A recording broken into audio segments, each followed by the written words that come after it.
I feel like we should start off these clips with like Mario saying "Let's go" or something. But it would have to be the Bob Hoskins. What's his name? Bob Hoskins? Hoskins Oh man, version, damn, I really should have looked that up. right? I know We're good at Koopa was preparing for Dennis these. Hooper. Wait, Dennis Hopper? I really should have prepared how to even pronounce people's names. Well, no, the TV show. What was who was Mario in the TV show? It was Captain Lou Albano? Yeah, yeah, yeah, swinging Yeah, arms from side to yeah. side. That's the one we should use. You know what? I think that was probably my favorite live action representation of any video game stuff. It absolutely was. I mean, it was terrible, but it had heart and character, which is more than we can say for the 1993 movie we are referencing. I, you know, I, I can't even decide how to stay on topic anymore because I want to talk about the '93 film. So the reason we want to talk about the '93 film is not because of how amazing it is, but just because on June 1st, I believe, the Morton Jankel cut, the VHS extended rough cut 1.0 movie was released to the internet. But I would so rather talk about the Super Mario Brothers Super Show. I mean, yeah, it was it was like so terrible, but so like I like that they I don't know, they plugged it into like the pop culture of the time. I think partially to, I guess, I don't know, try and just go for mass appeal or whatever, just appeal to the kiddies in the same way that it was working for like WWF and stuff. Um, Well, I mean, I wish I knew what was going on in their head when they did that because I think I read that basically the two directors they did what Max Headroom was the film that they'd had experience with, which was like some mhm, uh, odd visionary thing that people kind of just like thought, okay, let's go with it. These mhm. people know what they're doing, but clearly they didn't know what they were doing. But it like when you look at interviews with people at the time, the actors were all just like so angry that they had signed on for this thing based off of like the reputation of the other actors who had signed on, and it seemed like the directors were like filming like the dance scenes with strippers and stuff, and they were like not even really trying to rein them in. So it's like, like Leguizamo and stuff was just like, come on, this is supposed to be a kids film. What's going on? And it totally wasn't a kids film. Yeah, okay. So we're talking about the film now and not the TV show. Okay, Um, yeah, yeah. Oh wait, the okay, the film. Yeah. Um, I have an admission to make about that particular film. The first is that I did not watch the latest cut. oh, I I, I I forced myself to.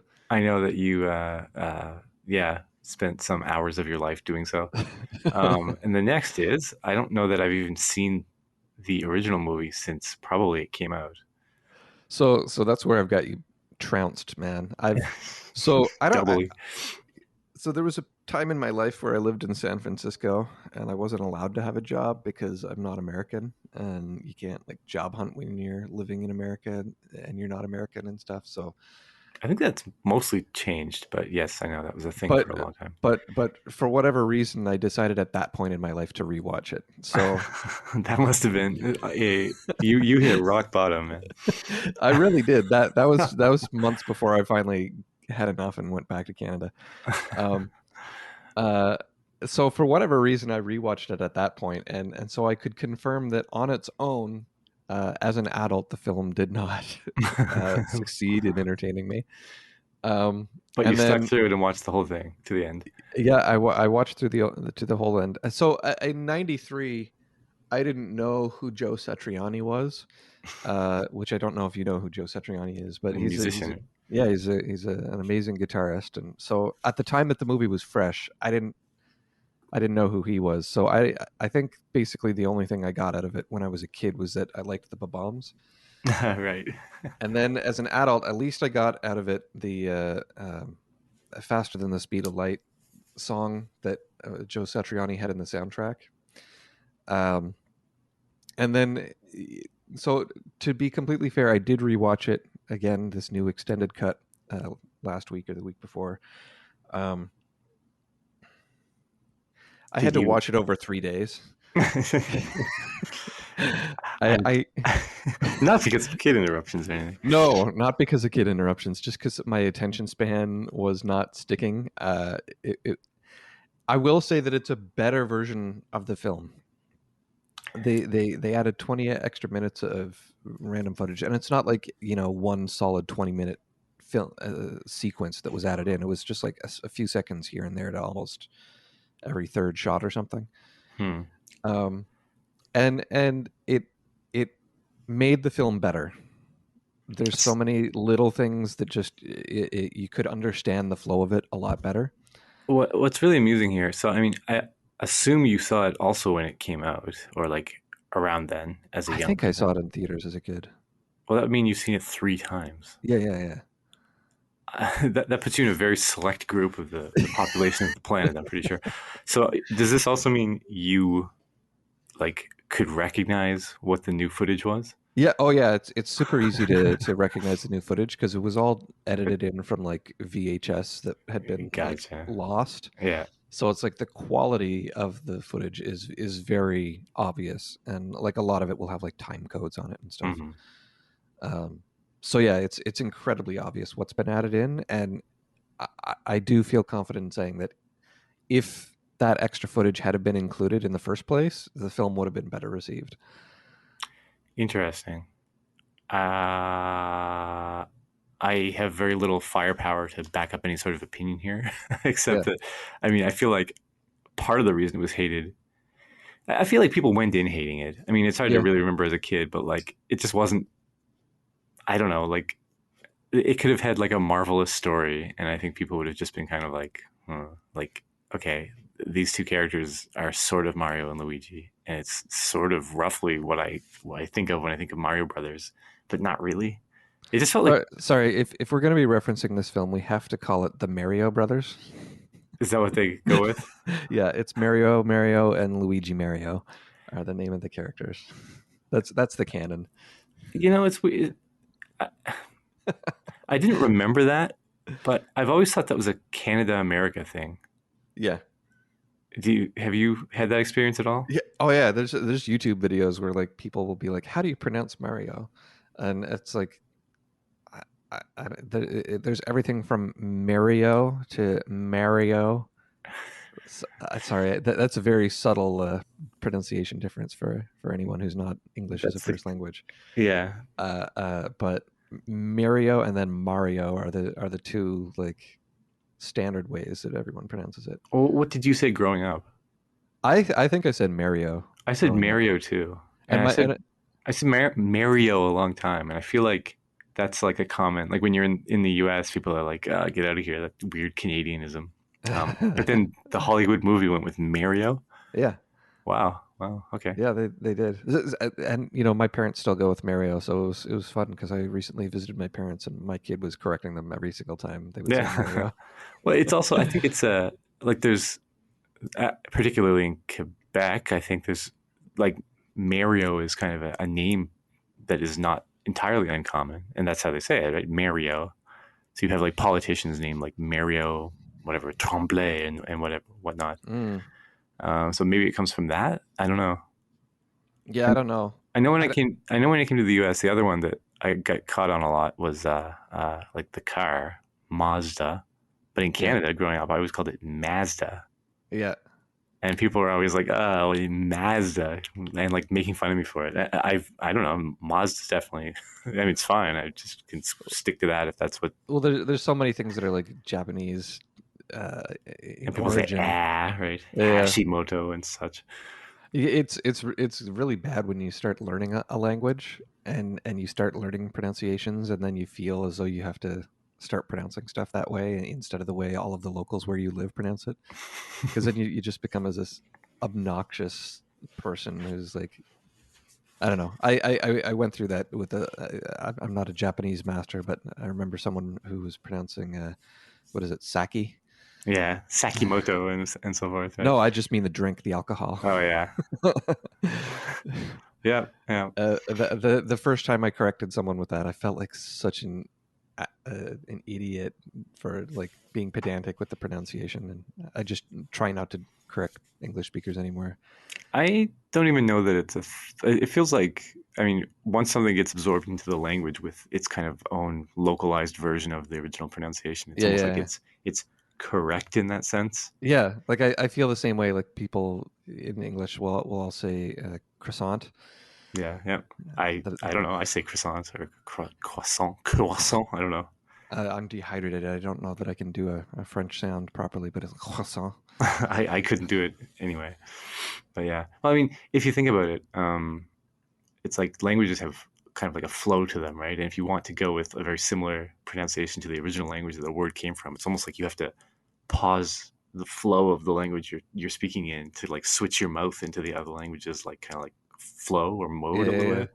Like even like croissant, if you're like talking like, hey, I had a croissant the other day, like you almost have to pause and like make that switch just to get it remotely correct. Not that I'm Yeah. getting it remotely correct, but It's like when you're watching a dubbed movie and then the character in the film speaks a foreign language for a few sentences, so it switches to a different actor and the whole sound quality is different for a second.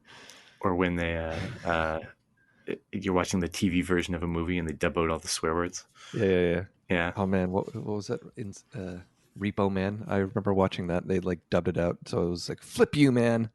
No, Back to the Future is the best because the swearing is like "damn" and "asshole" and stuff like that, and they switch it with this like this actor that sounds nothing like Michael J. Fox. I don't know. That's always funny. It's always a good time. We're pretty good at staying on topic.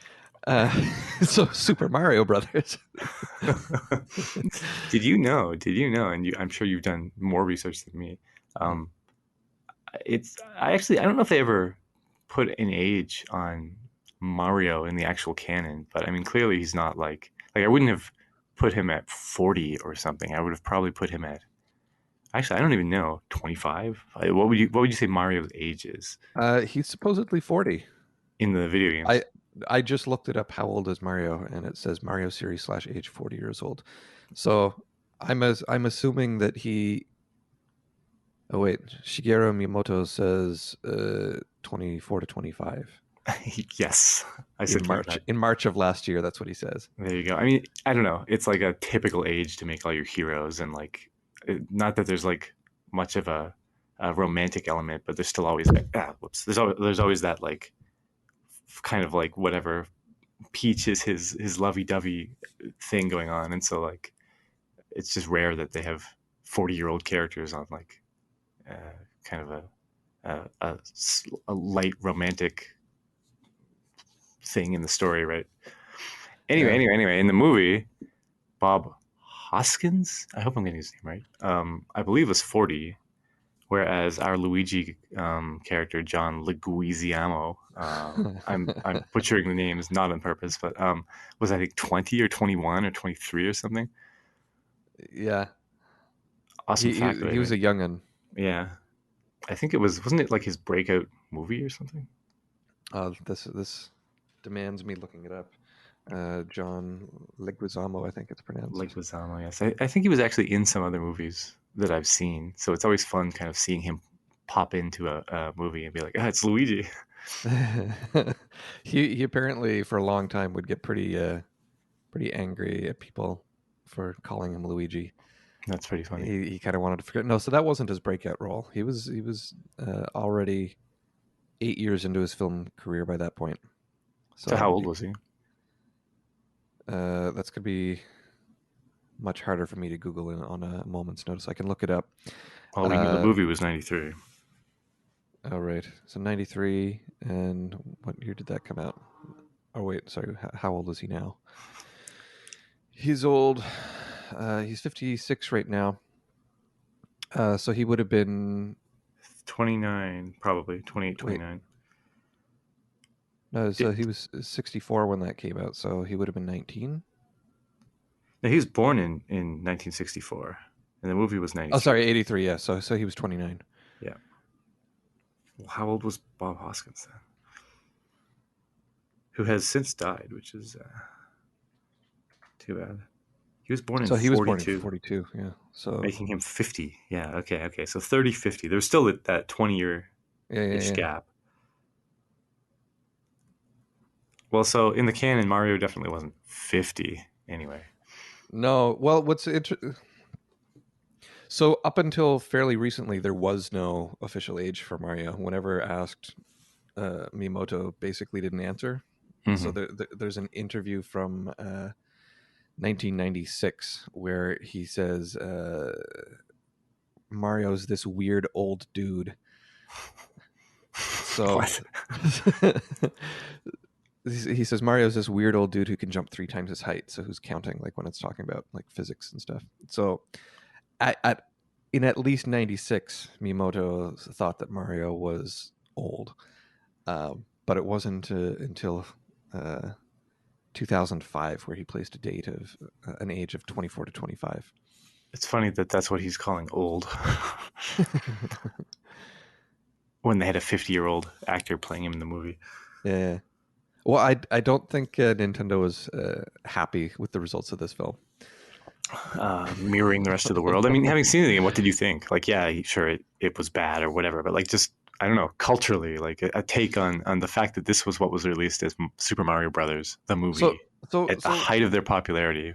so culturally, it's kind of interesting. Like I saw Leguizamo. He did like an interview for like the 25th anniversary of the film or something, and he was basically just like, "Wow, who would have thought that 25 years later we'd be here talking about this film?" I uh, mean, no one cared about it to my recollection, and no one cares now. So, yeah, yeah. I it basically, I, I don't know if anyone even listened to that interview, but except for you. But but his point was valid. Like he went on to say something like, we didn't know what we were doing. Like this was the first video game film, and if you look at it today, there's a lot of successful films that are coming from like the comic world and stuff. People are Hmm. learning how to Hmm. adapt stuff, and there's actually a new Super Mario Bros. Animated film that's in production right now by the company that did Despicable Me and the Minion stuff. Hmm. Um, I don't know. It seems like there's a market for some of that stuff. I felt pretty burned with that, and I've given a few other things a shot, and I've never enjoyed video game films. Um, but Yeah, I but mean, I don't know. I'm ready to start my tangent anytime. But go Well, ahead. so I was looking at the Wikipedia list of films. So this was the first video game film, as far as I can tell. Maybe there was some like indie thing that I'm no one. sure. Yeah, I'm sure it was the first like big mainstream cash in on Yeah, a popular franchise that had news waves going and had real expectations. yeah. It. I don't know what its budget was, but it made almost $39 million in profit. Uh, They could have still lost money. yeah. Oh yeah. Sorry, I said the word profit, but that may not have actually been profit. But then someone Gramercy Film Pictures decided to follow up the world of video game films with the legendary Double Dragon Oh the yeah. next year. I uh, mean, so that one made $4 million in the box office. all right, that is hot. Well, okay, so I'm looking at Mario Brothers, Super Mario Brothers, and apparently the budget was between 42 and 48 million, which means Oh they did wow! lose So money. so yeah, they lost money. Yeah. Nintendo was basically like, yeah, we're this isn't good, guys. Don't do this again. Yeah, Alan Silvestri did the music. Wow. There were some big names like Bob Hoskins and Dennis Yeah. Hooper were like fairly big names at the time. I mean, they were definitely known actors. It was published by Disney by Buena Vista Pictures, so it's like they had kind of had free reign to do whatever they wanted, and then when Disney caught on what was happening, they were just like, "What the hell?" And they started trying to edit it at the last minute into something palatable, and so I wish I knew exactly what the directors were intending. Uh, But yeah, I will say if you haven't seen it before, you may as well watch the version that's on the Internet Archive that's got the extended footage. Um, You're and recommending the longer one? Wow. yeah, counterintuitively. uh, So I, I would have guessed that the movie's not good enough to warrant it. Like it's below threshold for recommending the longest cut that's out there. like I said, I think it's actually the better version. I'm using the word better literally. I'm not saying that it is a good film. I'm just saying it's better than it was. Fair, fair, fair. You definitely got to go into that with the same mentality that you'd go into like with any of the I don't know, uh, damn, what's his name, Sam Raimi films. Fair, fair again. Fair again. I think that's probably part of the problem is that when people were going into Super Mario Bros, they were expecting it to be good, and they I were don't remember expecting anything. I mean, I was always kind of a stickler for like this idea that like if you make a movie out of something, of course it's gonna like go and change everything. And then when they yeah do that, it's like, oh, what's it's basically a new property. So if you like it the old one, that's no indication at all that you're gonna like the new one. yeah And it's interesting when that wasn't as much the case. I mean, I look at like the Ninja Turtles movie, mm, and I mean, I think some people like it, some people hate it. To me, I think they did a great job in it for what it is, right? And I think that like part of it is that you feel like you're watching Ninja Turtles in real life. Like it's really Ninja Turtles. They act like the Ninja Turtles. They they have Splinter and Shredder and everything, and they're actually fighting the Foot Clan. They're not robots in the movie, but you know they changed a few things and whatever. It just feels like a good time. It feels like Ninja Turtles. I remember with Mario Brothers, it's like this is Mario Brothers, right? Like where there's no Koopa breathing fire. That like there's no Princess Toadstool. They went with Daisy, I think, or Paulina. Who did they go with? Daisy, right? Daisy. Yeah, and there's like this cheese love story, and it's with Luigi, which at Yeah, the time was like weird, but I mean with the actor ages and stuff, there's probably reasons they did that. I don't know. It just didn't. It felt like its own thing, very far removed from the source material, yeah. which in itself is not necessarily bad, I guess. But as a kid going to a Mario Brothers movie, I mean, who cares? Who cares what these people and the things they're doing? Is kind of what I think killed it for me and probably a lot of other people. Yeah, it was it wasn't great. Yeah, so with the Ninja Turtles one, I actually love that film, the first one. Uh, Eat I to this day. to this day, I that was another one that I rewatched in San Francisco, and I feel like that actually really holds up the first one. Like I think the first movie, yeah, I have for the most part nothing but good things to say. Yeah. it they had a level of fidelity in the costume at that point where it was still very believable. Hmm. I feel like in the second one, they tried to add like freckles and like more detail to the costumes, and it actually like sent it into the uncanny valley where it felt wrong. I definitely feel that way about the third one, which was awful. I have to watch the second one again to know how I feel. It's been so long. I will say, as a kid, that was like my favorite movie. The Secret of the Ooze I was like I my I, ne- favorite movie ever. I never enjoyed the second one. I Um, I hated uh, what is it, Toka and Razors Yeah, that like I Vanilla Ice. yeah I didn't enjoy the second film at all. Like it starts off way more like comedy Yeah, mode yeah. than the other one did, and uh, I felt like the tone of that first one where it's like, man, when Raphael loses his sai and he's like, damn, it's like you felt that, man. He That was swearing, yeah that emotion, that raw emotion. Um, I I know the first one was critically more well received, or I guess less hated, probably. And I really enjoyed the first one, so I'm not gonna fight my opinion. It's also been too long. yeah Not yeah rather fight for my opinion.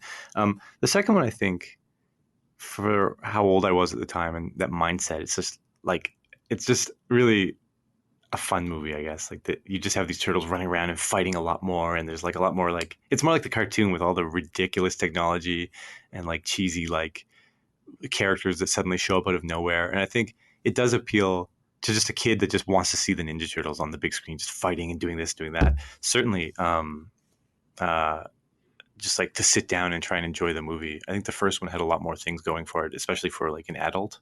I Mm, have seen the first one a lot, just through the years, and it's definitely got. I think they did a really good job of appealing to the kids, but then not just not just doing what they did in the second one and making basically like something that's as close to the series as they could.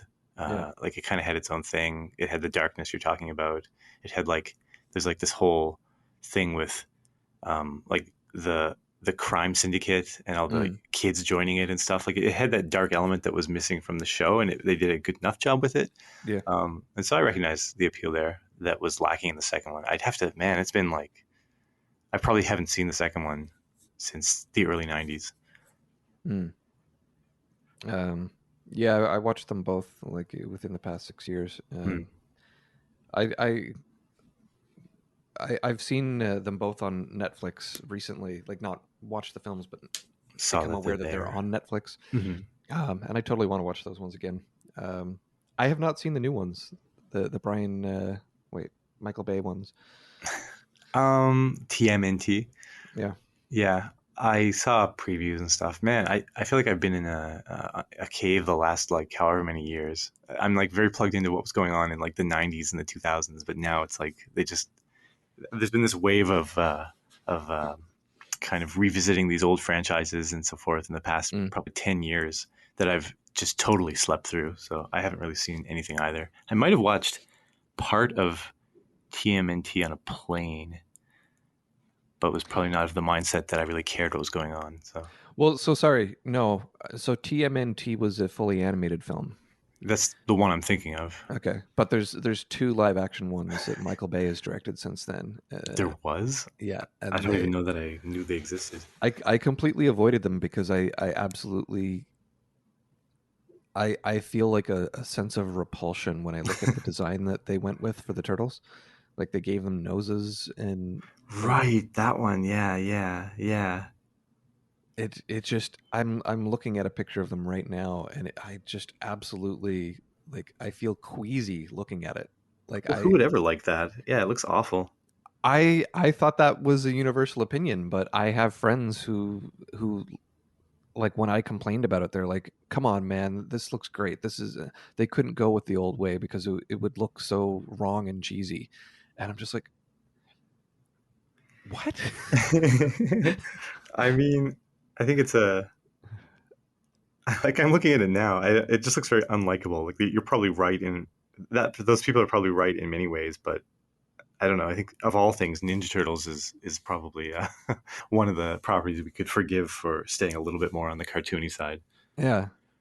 Um but that's not a video game related film. So the I haven't watched the latest one that came out that is getting good reviews, Mortal Kombat. Uh, Uh, I I again am aware of it. I What's remember seeing the original in theaters and liking it, I didn't hating it? care. I didn't care for that either. I there was like from 93, 94, and 95, I was kind of giving video game films a shot. I watched Super Mario Bros, Double Dragon, and Mortal Kombat. And then I didn't watch another one until 2001. You skip Street Fighter, I skipped Street Fighter. Well, so I watched Street Fighter 2, the animated one. right? I've seen that one. That one wasn't terrible. That was enjoyable. Also, that one stuck to the source material very closely, though. Yeah. I mean, I think it felt like it did. Maybe they messed up the canon or something. Like some diehard fans could correct me on that, but like it felt like I was just watching the game as a movie. Yeah. Right down to the fact that the game is effectively animated, and so like it just looked like the characters that were in the manual from the game popping into the big screen or whatever. The Hollywood movie was, of course, not good, and no one liked it. Same story on repeat. I also watched the original Resident Evil way back in the day. I've also I watched didn't. that animation, and I've watched the Street Fighter movie with Van Damme. I don't know that I ever. I mean, I don't know that I gave them a chance. Like, I think I went in knowing each time that they were going to be terrible, which is not a great thing. You want to go in with an open Yeah. mind, but like, come on. And plus, a lot of it was like, my friends wanted to go or something. Yeah. I guess just as a kid, even I wasn't even that interested because I knew what I was going to get, and I knew that that was not what would appeal to me. Yeah. It's very different than when you sit down to watch Street Fighter 2, the animated movie, and it's like right away you know what you're going to get, and you know that it is those characters doing Yeah. exactly things those characters would do, and that feels great. I don't know. Yeah, yeah. Yeah, so 1995 Mortal Kombat is the last time I watched a live action video game film To this date, to this date. I've not watched anything that's live action since then. That's a it video game film. I could almost say the same thing. It's funny that just because my obviously we have little kids, and so Yeah. I have since watched the Detective Pikachu movie. I haven't seen that yet. I've also watched. Did your kids enjoy that? Um, I think they thought it was okay. I think that it was like they watched the whole thing and they were like, okay, cool, but then they never talked about it again. Huh. Versus other movies that they've gotten really into and want to rewatch and want to rewatch. I certainly didn't like it very much. Less so because like the story sucked or anything like that, but more like just the art direction, I guess, like the character choices. Like I don't know, it's very difficult to take a cartoon, especially like a Japanese cartoon Mm. where everything is so cute and everyone has all the big eyes and stuff, and drop it into live action effectively. Mm. To me, or it seems like no one's very good at doing this based on like every I, single I, time I've I seen it done. I feel like the sole reason people were willing to give it a shot was because it had Ryan Reynolds. There's probably that too. There's probably that too. Um, yeah, I also saw the Angry Birds movie, which was not live action. Yeah, Um, I didn't. yeah, I you're not missing a ton. It was kind of like every other kids movie that's kind of just blasé. But I mean, it was actually, I guess, good. Like, I mean, it was fine. Like, of all Mm. the properties you could drag into a movie, Angry Birds is pretty easy. I think it's not like they already have characters in there too much. Mm. Um, yeah, uh, but I think Detective Pikachu or whatever the real name was, it had the same kind of backdrop, if you will, that all these movies have, which is like you have this series made by some group of people that's based on some canon that's pretty consistent, and it just feels weird to me to even bother to make the jump into a live action Hollywood movie. Like, why is it Mm.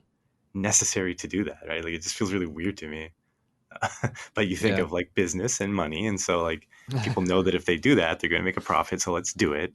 And so the creators of this property hand it over to this other team that Yeah. kind of has free reign to just from scratch make this new story or whatever around that property and have it be kind of close.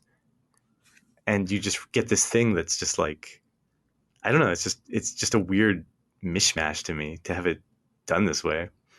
What's interesting for me is like most of the films that have come out. Like to be fair, part of the reason I didn't watch them is because I didn't play the games either.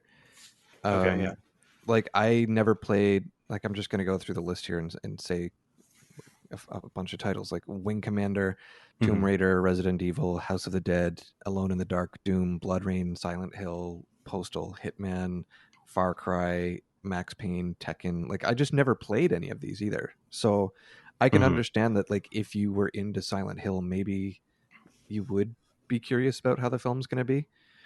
Um, but for me, it was just like I felt burned on those earlier game films, and so as a standalone film, I had no interest, and as like a fan of the franchise, I, I wasn't. So Yep. there was no draw there either. Um, Yeah. the one You reminded me. I've seen Resident Evil actually. I the did. one that Go ahead. the one that did pull me in that I was a fan of was in 2001 Final Fantasy: The Spirits Within. Right. Yep. Uh, And that was that happened when that came out just before I went to college, and then when I was in college, and I had to like try to be interested in film because that's what I thought I was interested in. That was one that I would like go to and study stuff. And that movie, I mean. yeah, yeah, I hated it in theaters, and I think I hated it largely because it wasn't what I was expecting. Like I Mm-hmm. wasn't expecting this like futuristic dystopian thing with ghosts because that's not really that's not really Final Fantasy. Mm-hmm. Um, but I think looking back on it, if it had been like marketed as something else than Final Fantasy, it did a lot of interesting things. Like the story wasn't incredibly terrible. And technology wise, it was pretty amazing for its time. I don't think it quite deserved the low score that it did, but it wasn't it wasn't like a film that I'm passionate about either. Right on. So there's some redeeming factors, a little different than say Mario Brothers. Yeah. Um, so then the next one I watched was Ratchet and Clank, which was purely because I was friends with people that worked on it, and so they invited me to the screening of it. I didn't even know they made a movie. It was animated really well. Hmm. Uh, Let's I lead with that. I knew nothing about Ratchet and Clank going in, and I don't feel like I knew anything about Ratchet and Clank coming out. Yeah. uh, the so I've seen both Final Fantasy VII Advent Children and Kingsglaive Final Fantasy, and I felt like those worked for from like being a fan of Final Fantasy Hmm. perspective. I don't think either of them were good films on their own. Right on. The one that I have seen, this is the last one that I've seen, is the Dragon Quest: Your Story. I again let me look that up. Dragon Quest. They made a So movie. yeah, they made an animated film of Dragon Quest V, I believe it was. The one where uh, it it covers like the child growing up and then becoming a parent himself. I do remember this movie. Yeah, this is quite recent. That was good. I will say I played the game and it would have been enjoyable for me if I had been a kid when I played it. I got far enough in it that I like I put it down to do something important in life, and then I just didn't feel like picking it back up. The fifth game. Yeah, I would say you made the right choice. The second half drags and drags and drags. But anyway, yeah. Like I think I got just shortly past the point where you choose your wife, right on. and then I just never really felt like continuing. But I feel like you condense that, I don't know, 40 to 50 hour game down into a 2 hour film, and it actually worked pretty good. I feel like there's different ways to approach making a movie for a property, some sort of adaptation, be it like based off a video game or based off a comic or based off whatever. And there's the people that kind of go with like this really close adaptation. For example, the Dragon Quest game or even Ninja Turtles, I think fits that bill. And people who just say, whatever, and just go and do kind of whatever they want, which is more like Super Mario Brothers or Resident Evil. And it's a lot easier to get the former right, right? Because you already have those fans who want Hmm. to see that thing. And so, like, I'm looking at this movie and it just looks like the game to me. Yeah, So, I mean, yeah, it's like probably a lot easier to, yeah, like make an appealing product that is. I mean, it carries the name, so why not make it reflect the property that whose name it carries? yeah, yeah. It was kind of like I guess kind of similar to the Street Fighter animated film, where it's like the art style is similar Mm-hmm. to its source material, and it felt good. Like my wife watched that with me, and she's not particularly into games, but she is into film, and she enjoyed it. Mm-hmm. Yeah, I can see that. So that's it. One, two. So Super Mario Bros. Double Dragon, Mortal Kombat, Spirits Within, Ratchet Clank, Kingsglaive, Street Fighter Two, Dragon Quest, and Advent Children. Those are the only video game films I've seen. Uh, I I have a smaller list than you. I only have what I put. There's a Pokemon movie I watched, or there's probably a few with the kids. They really like Pokemon. my Surprise, but there's like my a few. my, my kid loves it, but he wouldn't watch the cartoon. Oh, really? Yeah, um, so the movies are basically just. I mean, it's the same animation company. It's the same voice actors. It's basically just an extension of the cartoon. So I don't. It's not even really too notable as far as like adaptations go. I think for this topic. But yeah, I've seen probably a few of those. I've seen uh, Resident Evil, which I had nothing to do with Resident Evil at all. Street Fighter 2 cartoon, Street Fighter with Van Damme, the Mortal Kombat movie, Detective Pikachu, and Angry Birds. One more I didn't write down. I've just remembered now. Do you remember the Final Fantasy V? Sorry, phone beeping. oh Final yeah, yeah, Fantasy yeah, V cartoon from like way back in yeah. I watched that. the 90s or whatever. Yeah, I saw that Oh wait, forever and ever and ever ago. What was it? Final Fantasy V? I remember watching a Final Fantasy anime that I rented from like Blockbuster, I think. I forget the name of it. It was something to do with wind or something to do with crystals or Legend both. of the Crystals. There you go. Yeah. Yeah, it was Oh based yeah, I off. saw that. Yeah. Thoughts? I barely remember it. I barely remember either. I think I remember thinking, sure, this is fine, but like it was kind of like this mid ground between these two types of adaptations, where it's like it's based off the game, but it's not those characters. So Well, I mean, for me, I hadn't played Final Fantasy V at that point, right. so there was no knowledge for me whether it was representative of the game or not. Whereas I had just played it, so I still don't remember it. I remember watching that and just I did not.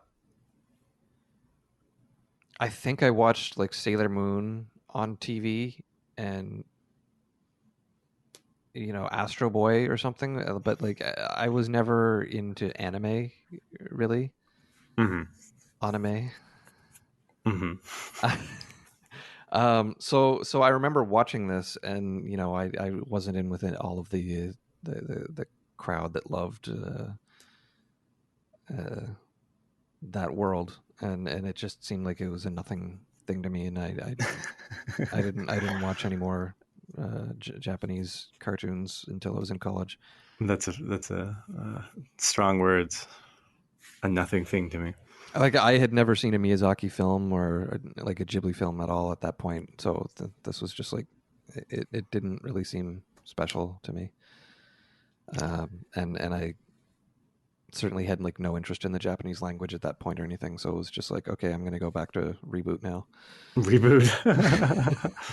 I always preferred hand drawn animation to like reboot style stuff. I know that wasn't the case for you. I feel like when it was first getting started, it was cool as a technology, but it was still very uncanny valley. Like watching a really well done animated film to me, like hand drawn animation, was still so much better than the jerky characters of reboot or I whatever. I really liked reboot because of the world of reboot. Like I felt like it made sense for them to be these jerky computer characters because I was that's the world it was based around.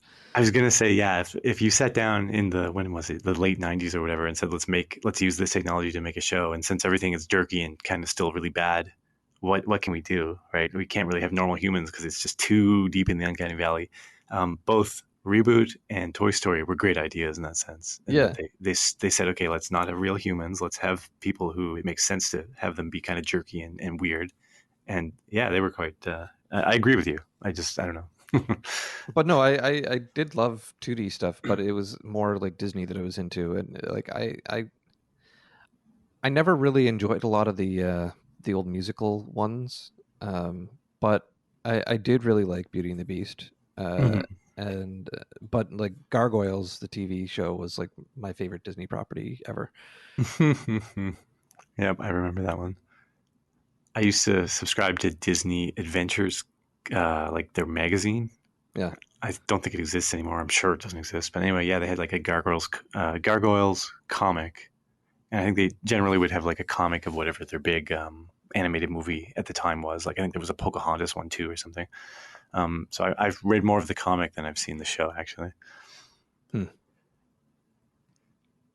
Well, we're getting close to our end time here. What have you been playing? Have you been playing anything? I've been playing Lufia 2 actually. Nice. Yeah, I had a long weekend and I was just like, whatever. I have a little bit of time. Is there anything here that I would play? And I just kind of started playing it, not with any intent to really continue it, to be honest, actually, but I just played through it and put in like, um, I don't know, whatever, a lot of hours. And so I thought, I'll probably finish it. It's a lot more fun than Final Fantasy IX. I'm pretty sure I have a vague memory of having played through this game before, so I'm not sure that it's the first time through. But yeah, Yeah, I played that. Uh, I rented that from Gamezilla, I believe. our local Yeah, yeah, store growing up. yeah, yeah. Those I love that game. Really? It had the great music when you fight the Sinistrals. I like the music very much. Yep. I like the music in the first game a lot too. I thought that both of them were really lots of memorable tunes and stuff. I really love that that was like a blend between like a Zelda like game and like a Final Fantasy game where it was like you actually walked around the dungeons and solved puzzles. The second one, yeah, yeah, that was really neat. It was neat. I think they could have taken it maybe a little deeper, but it was pretty cool. It was definitely something you didn't see in other like RPGs at the time. Yeah. Certainly not so much. The game's neat. Yeah, I mean, it has a few things going for it that do differentiate it from just your typical Super Nintendo RPG. I think, and then like just the game itself is like well made and somewhat interesting. It still has like basically every possible um, 90s RPG trope you could imagine shoved into it, but um, it's yeah, I would give it a thumbs up. Yeah. Yeah, definitely. Myself, I just wrapped up Sniper Elite 4. Okay, how was that? Uh, did you ever play the Ground Zeroes Metal Gear game? No, I didn't. It's well, I find it kind of comparable to that. Like Ground Zeroes put you in like this playground, basically, Mm-hmm. uh, and it was weird in that it had multiple campaigns to do in this playground. So I don't know, like story wise, it makes no sense that you're just constantly revisiting this enemy base and like having Mm-hmm. to do different things. It's like alternate realities almost each time. But so Sniper Elite kind of had a similar feel to that, where in that each campaign was a different map, but these maps were just like these giant sprawling things that felt very much like an open world playground that you could just like explore around and hide and take people out without getting caught. And it was really fun. Um, Cool. I, I didn't realize that this is like a franchise that actually does have a main character and like he progresses his story from game to game because he felt so incredibly generic. So for you to just drop in and play this game, it felt fun, but as a Yeah. series entry, if it would likely not be interesting to people, maybe. Well, I mean, I don't know. I just never played the other ones at all, so I don't know if he does actually grow from game to game, but it is the same main character from game to game. Hmm. Maybe it's like Metroid, where it's like, Samus doesn't really have any personal growth, Yeah. but uh, or Mario game, I guess. Like he doesn't grow from game to game, but it was fun. It's I think there were like 9 maps ish, and so it feels like it's a pretty comfortable game where you could drop in. It takes like a couple hours to do like a sniper stealth game, and then you finish your level, and you can comfortably not come back to it for a week or two, and come in and do the next level and get a similar experience. But it's a nice new level. Cool. I'd kind of recommend it. Kind of recommend. It's like, Thumbs sideways. I'm not putting it on my spreadsheet of my favorite games of all time, but it was a good game. Cool. I yeah, I don't know. I still haven't really been playing too much lately. Like I haven't been exploring much. I kind of just started Lufia on a whim, and then that's yeah, not too much exciting things to say for me there. So, do you think you're ever going to finish Final Fantasy IX, or is that just officially ready to go into a dumpster? I don't know. I'd like to have finished it so I can say that I've finished it, which is really dumb, right? But Yeah, playing it sucks. Like it's just not very fun. The I feel like that you got some sunk cost fallacy there, where it's just It's like you absolutely you sunk want to cost you want to fallacy. finish it just because you don't want to have wasted the time, but you know full well that finishing it is going to be wasting more time. I think it's partially sunken cost fallacy, and it's partially like even if I hadn't started it yet, I would. And you told me like, trust me, it's like a terrible game. If that was how you or whoever felt, I'd still want to just like at least be able to say I've played it, which is really dumb. Maybe it's a sunken cost fallacy, like towards the whole series in some Yeah, sense. yeah, yeah, Like I've beaten it all the way up to 8. I should do 9. yeah. Um, I feel that with like 10 too, because like 10x. yeah, Oh, like I yeah, hated that one. well, because there was the sequel Mhm. to that 10 like X-2. Yeah. And I played that for like 5 minutes because a friend had it, and I Mhm. feel bad that I haven't played it, but also I hated 10, so why would I play it? The odds of me ever sitting through that are exceedingly low. So I think you just got farther into the series before you threw your arms up into the air. Is how I would say it. I think you've played some of I the newer Final Fantasies too, right? Didn't you play yeah, through yeah, 15 yeah. I played through 15, and and liked it? I mostly liked it. I'm glad Mm-hmm. I played it. Mm-hmm. I'm It's got an interesting history to that one because they like advertised that back when I was in college, and I knew that it was coming, and I was so pumped for the teaser trailer that they had at the time. And then it went into development hell, where I think it took them like 11 years before they finally finished it. Wow. And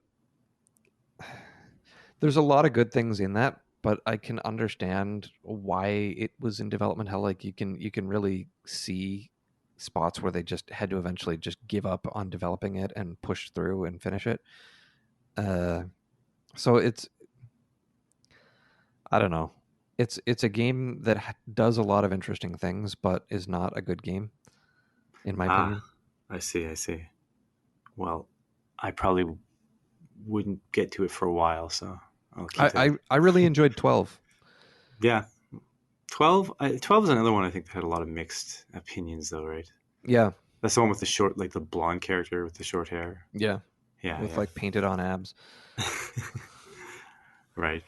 Uh, that was an interesting one because they really changed the game style Mm-hmm. to be very similar. Like I think Final Fantasy 11 was a MMO, which I Yeah, never played, and I've then played it for like 15 minutes. I feel like they tried to take a lot of the mechanics from that and push it into 12, which was a single player game.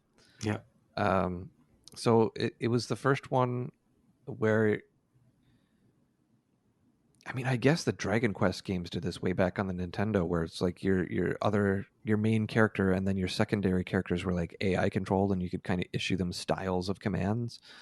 Wasn't and 12 was really like it wasn't so random, was it? Like the way you didn't you kind of come upon enemies, or was it still Yeah, random yeah, all battles? the enemies were on the map, Yeah.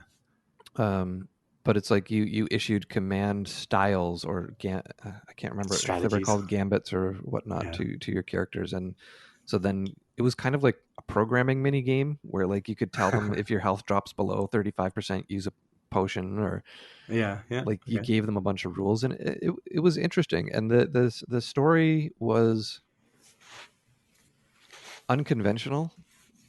It was a very uh, almost slice of life type way of telling a story where none of the main characters were really the main characters. It was the nation itself that was the main character. Interesting. See, that really interests me. I actually like it when they do different things with the characters and the way of telling the story. Certainly, if there's anything that I think Final Fantasy and basically every single game ever suffers from, it's that where like Mm, you're a hero and you're the hero and you're walking around, everyone recognizes you as the hero. yeah, Yeah, I feel like as Final Fantasy got more serious and less cartoony, they just dragged that kind of thing around a little too long. yeah, Like 8 really feels that way, 9 really feels that way. Like I don't know why I'm still saving the world. It just yeah, feels clumsy to me. I and mean, and maybe there's still a save the world element, but I do like it when characters are just more, as you say, slice of life. it was a little bit like that with 15 as well. Like you're kind of like on a road trip with your three besties, Yeah. uh, and it's kind of the same way where like the political story of the world is more important than the actual characters themselves. Yeah. Um, I'd say those are both interesting. I really, really hated 10 and 8, um, I hated which, 8 and I which, hate which, 9. which both I think were heading in that direction, but still had like the main characters of the game, Yeah. and I just didn't enjoy them. Uh, anyway, Yeah. I don't know if I mean, I've played 10 for like 2 hours, but I'm not thrilled to like sit down and actually play it. So it might not even happen. I keep saying it go on sale on like the Switch and PlayStation and Steam and stuff, and I periodically debate spending more money on it, even though I know I don't want to play it. Now that's weird of all the things I've said. It was such a dear franchise to me growing up.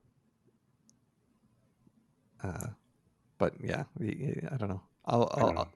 I'm curious to play 16 when it eventually comes out. Yeah, I mean, I was an enormous fan right up till I guess even seven, which is I don't even know what they would call that portion of the series anymore, like the old ones, I guess now, or the 2D ones or the ancient ones or whatever. But seven I liked. I just wasn't insanely crazy about it, like most people or everyone practically. And then Yeah, eight, yeah, after eight, I don't know. To me, Final Fantasy was like a pre Final Fantasy eight Final Fantasy, we and got there's to a do it. post eight We got to world. do an episode on 8. Uh, yeah, maybe. But at any rate, we got to wrap up now. Yeah, definitely. Well, good chatting. Good Uh, chatting. Mario Brothers sucks. Street Fighter with Van Damme sucks. yeah. Don't watch them. Do something else with your time. Or wait, you're saying do watch it, but do just watch the new cut of Mario Brothers. Well, don't watch Street Fighter. Street Fighter's really bad. You know, if you've got plans for the weekend, don't cancel them. To,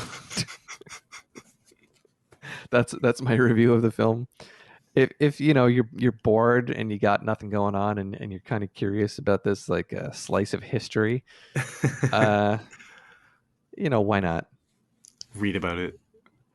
Watch the YouTube review. What read the watch the interviews and read the commentary and stuff after the fact. Uh, just go in blind and accept that it's going to be not the best movie you've watched. But it does have Yoshi in it, and Yeah, he's exactly like Yoshi in the game, and yeah. expect to be thrilled. I'm hoping that when they get around to making this new animated Super Mario film, that they'll have a sequence where you know Mario's riding Yoshi and he's trying to get to the flag and he has to jump off Yoshi and sacrifice him into a pit to see if That would be actually awesome. Yoshi never loses the smile on his face. Yeah. All right, good talking, Matt. All right, take care. See you next time. Till next time.